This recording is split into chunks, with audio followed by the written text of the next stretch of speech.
Olá, sou Rochester Barbosa, advogado e juiz do Tribunal de Ética e Disciplina da OAB do Estado de Goiás. E hoje estou aqui com meu amigo, Dr. Bruno Marques, contador e advogado.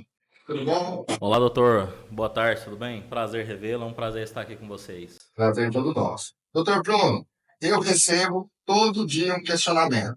Advogado, pode ser microempreendedor individual, o famoso MEI? Não, não pode, doutor Rochester. Muitas pessoas pensam numa questão do MEI para uma questão de agilidade na abertura e de um desconto no pagamento das suas guias.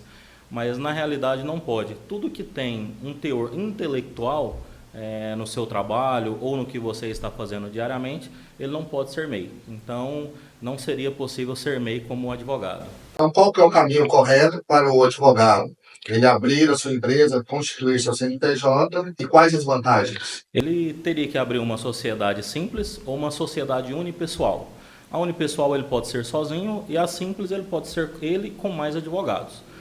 Nesse caso, a vantagem de você ser um advogado e ter uma empresa de advocacia é que se você for pagar um imposto mensal, a gente pode pegar, por exemplo, R$ 100.000. R$ 100.000 você pagaria 27,5% como pessoa física.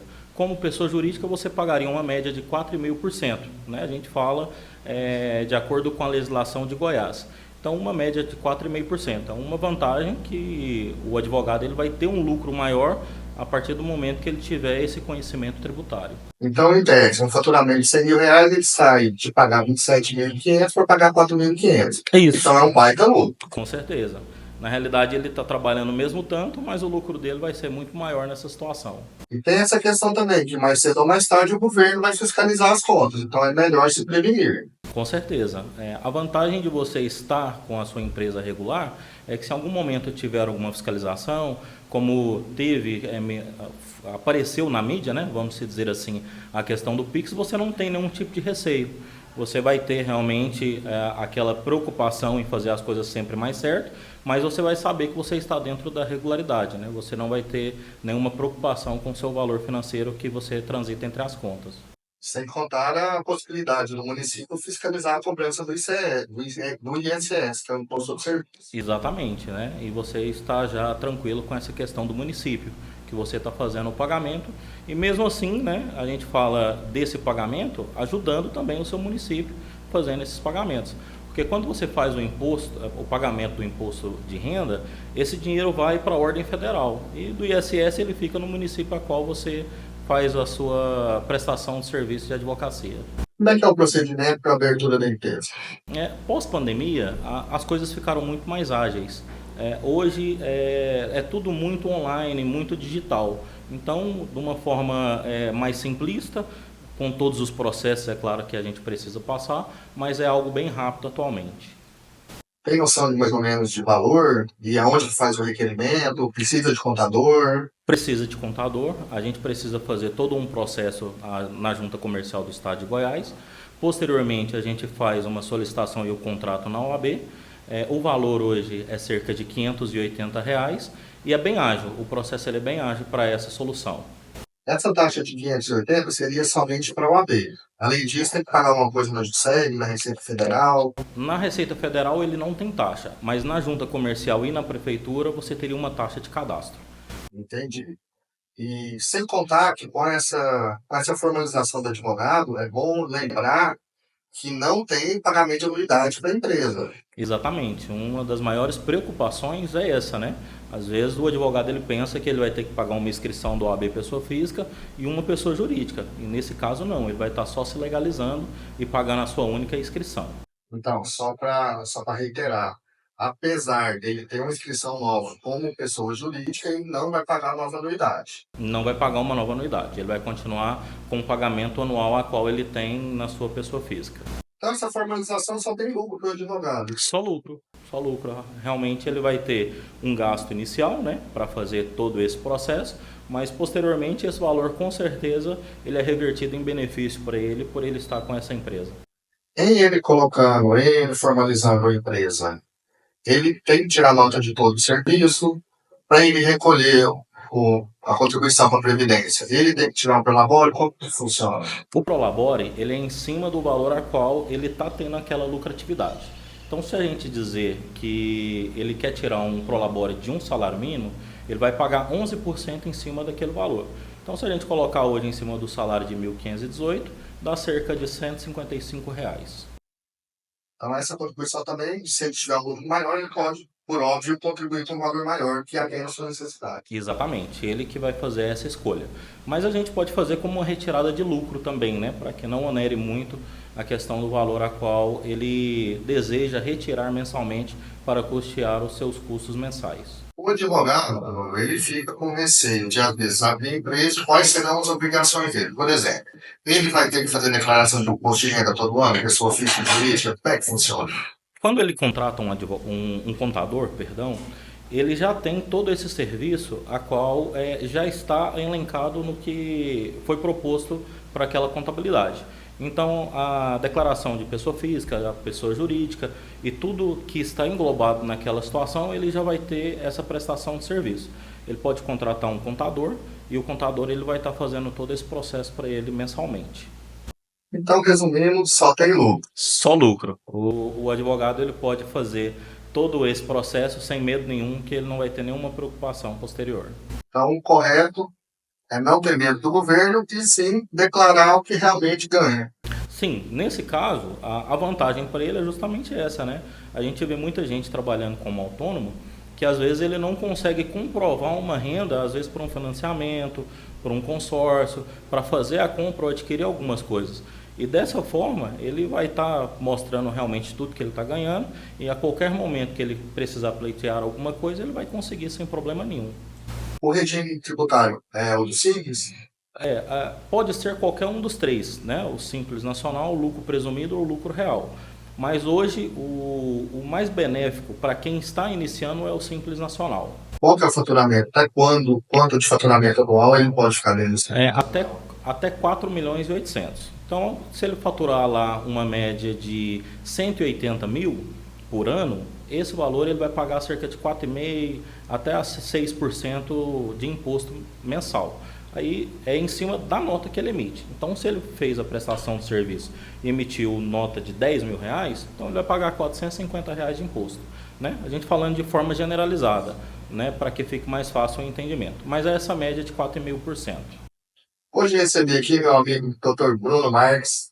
Muito obrigado pelos conhecimentos. Obrigado por vir ao programa e volte sempre. Eu que agradeço. Bom trabalho e sucesso nessa nova jornada. E aguarde, não saia daí, voltamos no próximo bloco com novos convidados. Voltamos agora para o programa Justiça em Debate. Bora receber a minha amiga, doutora Carolina Cardoso, especialista em Direito Previdenciário. Tudo bem? Tudo bem, doutor?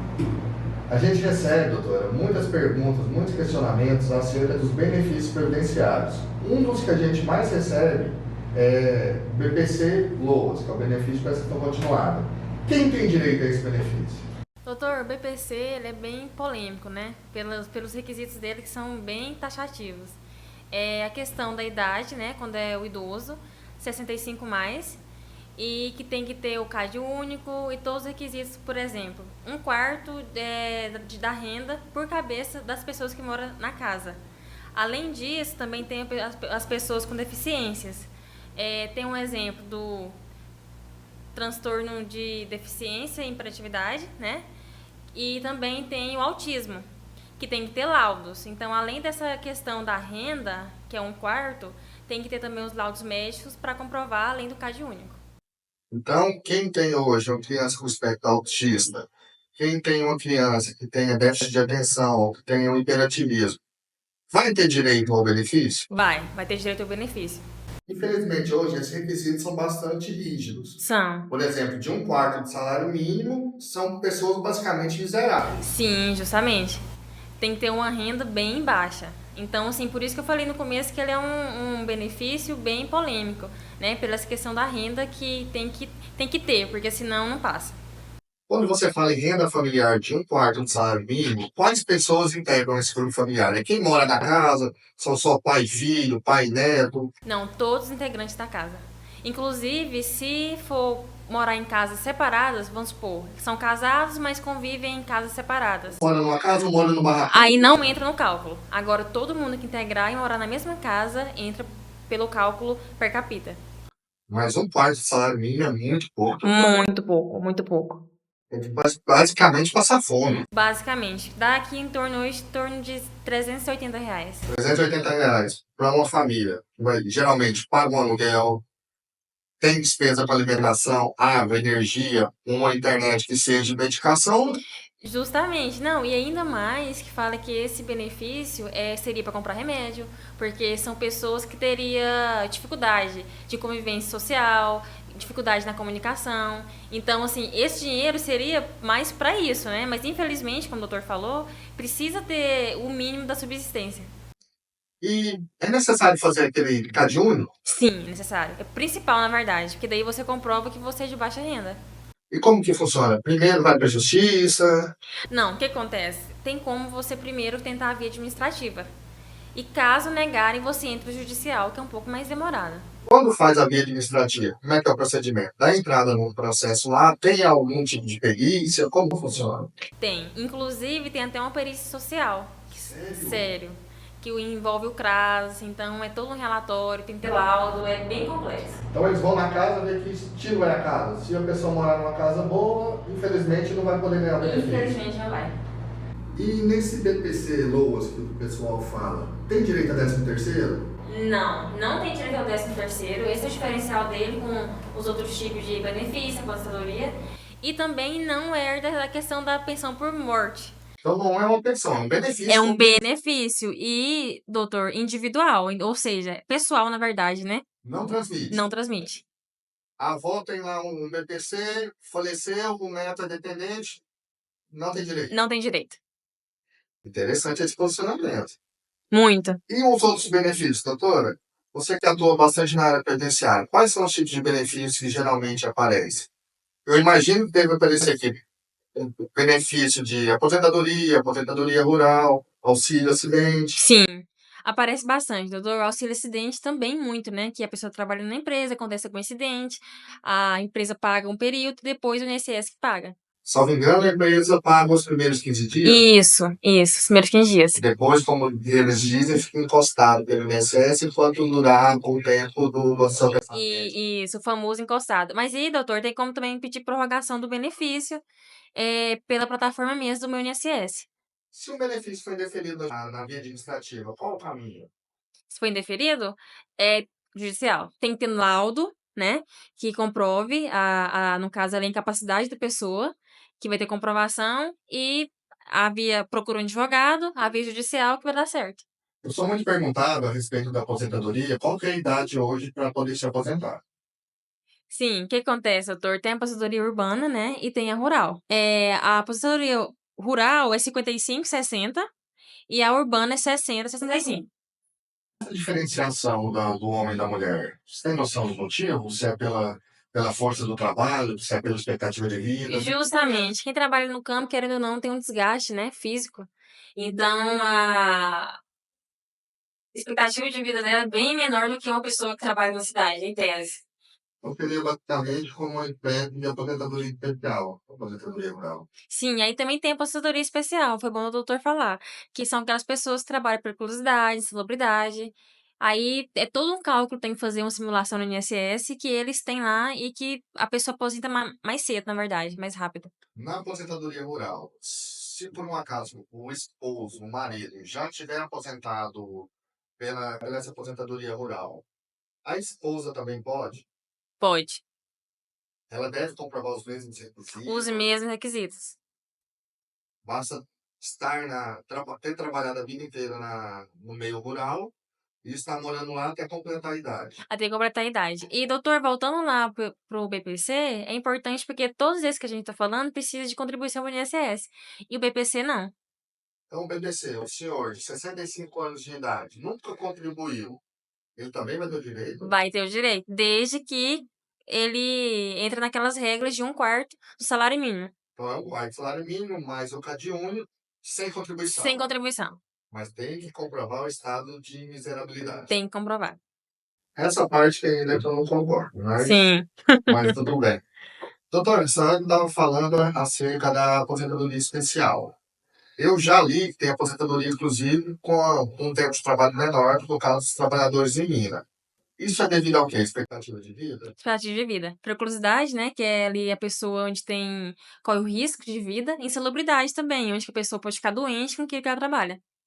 Seria aquela forma de tratar os desiguais de maneira desiguais. Sim, Porque uma expectativa de vida de alguém que trabalha em um escritório confortavelmente não é a mesma de quem trabalha no fundo de uma mina, ou num corte de cana, ou na lida com gado. justamente. Por isso que tem a aposentadoria especial. E a aposentadoria normal? Tem que ter contribuição? Unidade? Tem que contribuir Tem contribuir no tempo? que contribuir no mínimo 15 anos e cumprir os outros requisitos. Acerca dos benefícios por acidente ou por estar doente. Tem que ter uma carência mínima, ou se eu começar a trabalhar hoje, eu já posso. Não, tem que ter uma carência mínima, 12 meses. Hoje é 12 meses. Sim. Isso também faria bastante. Faria. Já teve época de 4 meses, 6 meses, agora voltou a 12 meses. Sim, isso. Cumprindo essa carência, tendo alguma doença, então ele em tese vai ser amparado pelo INSS. Vai ter, sim, pelo INSS. Hoje a gente fala muito nas doenças mentais. Por exemplo, ansiedade, tem alguns transtornos que impossibilitam a pessoa de trabalhar. Essa pessoa também tem direito? Tem ao BPC, que é aquele que a gente falou inicialmente. Através de laudos, se comprovar que ela tem dificuldade de interação social, dificuldade de comunicar, dificuldade de ter uma vida normal, digamos assim, que é a interação com a sociedade, aí sim ela vai ter o direito. Seja mental ou seja físico também. Um trabalhador hoje, que ele já está formal, ele está de carteira assinada, ele tem algum problema, talvez um transtorno de distúrbio de ansiedade, ele consegue o benefício por incapacidade, Consegue, desde que tenha um laudo. desde que tenha um laudo. Infelizmente, não é igual era antigamente, que a pessoa aposentava com 40 anos, 50 anos. Não, infelizmente cada dia está mais difícil. E a tendência é piorar. E a tendência é piorar.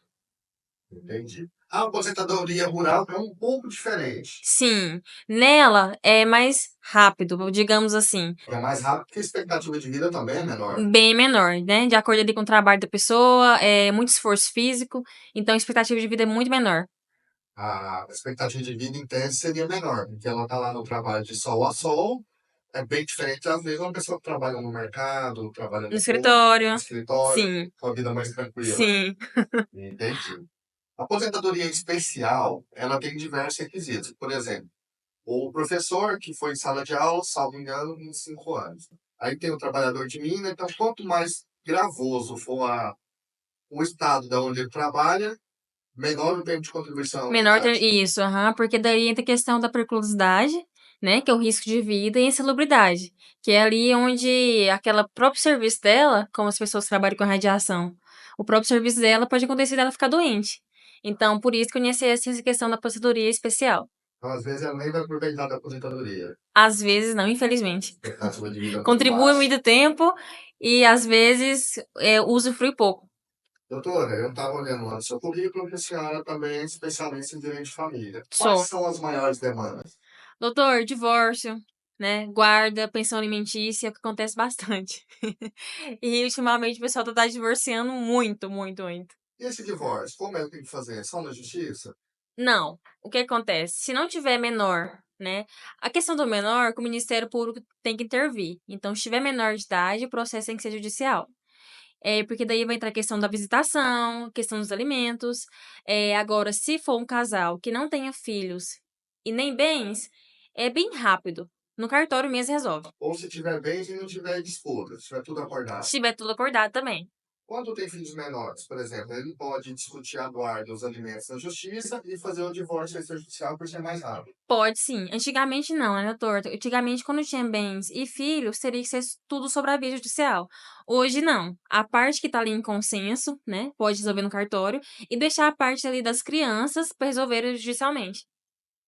Teve uma alteração recente que parece que agora vai poder fazer tudo extra, só que quando falar de alimentos e guarda, é obrigatório intervir o Ministério Público. Aí o cartório extra vai enviar para o judiciário, o Ministério Público vai falar no processo, se concordar, faz extra. Se não concordar, vai para o judicial. Você acha que isso vai desafogar o judiciário? Demais, demais. Porque, assim, as maiores queixas hoje é da demora, né? Da mora do judiciário. Então, tendo isso, vai facilitar bastante desafogar o judiciário. Isso mesmo o doutor falou. A senhora falou que faz muito pensão alimentícia, né? Sim. Quais são os requisitos? É uma regra geral? Qualquer pai vai pagar uma porcentagem ou varia de caso para caso? Varia de caso para caso. As pessoas têm uma ilusão que é 30% do salário mínimo, né, doutor? Mas o que acontece? Tem que ver a possibilidade e a necessidade da criança. Talvez aquele pai receba 10.000 por mês, então impossível pagar 30% do salário mínimo. Então vai ver a necessidade da pessoa que está pagando e a possibilidade, né, da pessoa pagar um valor maior e a necessidade da criança. Nessa área de família, a gente tem muita briga, infelizmente. Eu penso que o advogado atua mais como psicólogo que advogado. Qual que é a sua opinião sobre isso? Não, a minha opinião é que teria que ter um período só de psicologia, né? A gente tem ali a psicologia jurídica, mas é mais voltado para o jurídico. Teria que ter mesmo ali a psicologia de ouvir, que a gente ouve, a gente dá conselho. Então a gente fica 1 hora ouvindo o cliente. A gente tem alguns temas novos que são da filiação socioafetiva, que é o homem que vai ter um relacionamento com a mulher que já tem filhos e por um bom momento juntos. E a criança fica tendo o homem como pai. Sim. Nesse caso, vai ter direito à pensão? Também. Tem muita gente aí que às vezes se relaciona com uma mulher que já tem filho e acha que porque não é parente consanguíneo, né? Não é pai da criança sanguínea, acredita que não vai pagar a pensão. Mas não, hoje o entendimento mudou. A partir do momento que você. É aquele famoso ditado: pai é quem cuida, né? Pai é quem cuida. Inclusive, pode ser colocado no registro, 2 pais, 2 mães. Sim, também. Hoje em dia pode colocar 2 pais, 2 mães no registro. Muito obrigado, doutora Carolina, pelos esclarecimentos. Espero recebê-la aqui novamente. Espero vir mais vezes, doutor. Eu agradeço pela oportunidade. Qualquer oportunidade que tiver, doutor, pode me chamar que eu estarei disponível. Muito obrigado. Esse debate volta no próximo programa.